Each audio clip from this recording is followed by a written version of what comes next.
yang akan dilaksanakan itu debat pada 12 Desember, kemudian Halo Kakak Sode. Hai Tribuners, halo Faiz. Halo Kak. Jadi apa berita nasional hari ini Kak? Ya,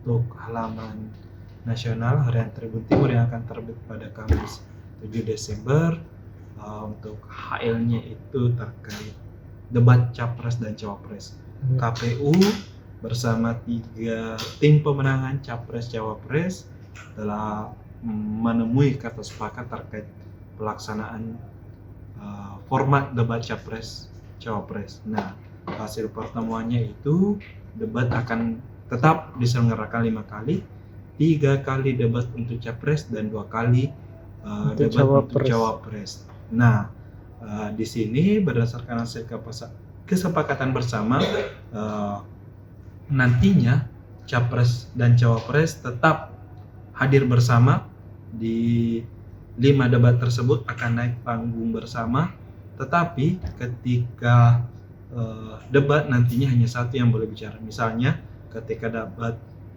Capres hanya Capres yang boleh bicara, Cawapres tidak boleh. Begitupun sebaliknya, ketika debat Cawapres hanya Cawapres yang boleh bicara, Capres tidak boleh. Namun sebelum menjawab pertanyaan mungkin dari moderator maupun panelis serta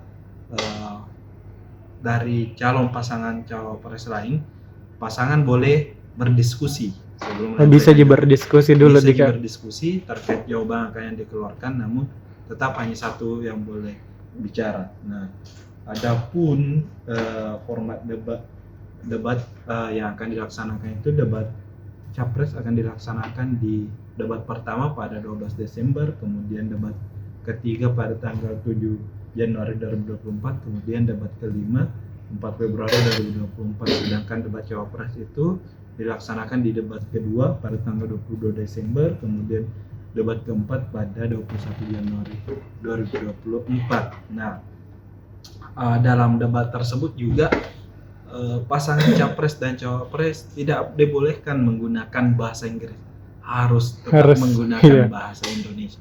Itu yang sangat ditekankan oleh KPU, karena mungkin kita bukan mayoritas lagi ya, pada umumnya memang bahasa sendiri, bahasa umum kita, dan ini yang harus mungkin disampaikan, apalagi mungkin semua orang akan paham dengan jika menggunakan bahasa Indonesia. Kemudian ada kubu dari mantan Menteri Pertanian Pak SEL Syahril Yassin Limpo ini mulai bernyanyi.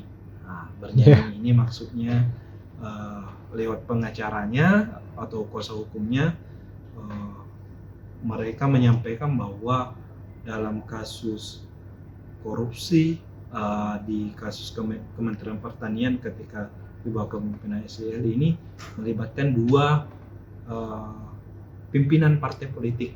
Nah, dan 2 pimpinan ini merupakan pejabat tinggi, tapi kuasa hukum dari SEL itu mungkin merinci jelas bahwa siapa sosok yang dimaksud, baik itu tokohnya maupun dari partai asalnya, karena merasa bahwa jika hal ini terungkap akan mengganggu jalannya pemilu 2024 mendatang. Nah, selain itu, guys, setelah kita bicara politik, kita berbicara terkait kesehatan.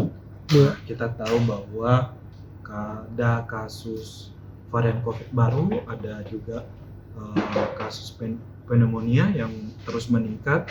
Nah, Kementerian Kesehatan dalam hal ini memperketat pengawasan di pelabuhan dan bandara. Kita tahu bahwa pelabuhan dan bandara ini memang menjadi tempat mobilisasi masyarakat yang sangat tinggi, baik itu datang maupun bepergian.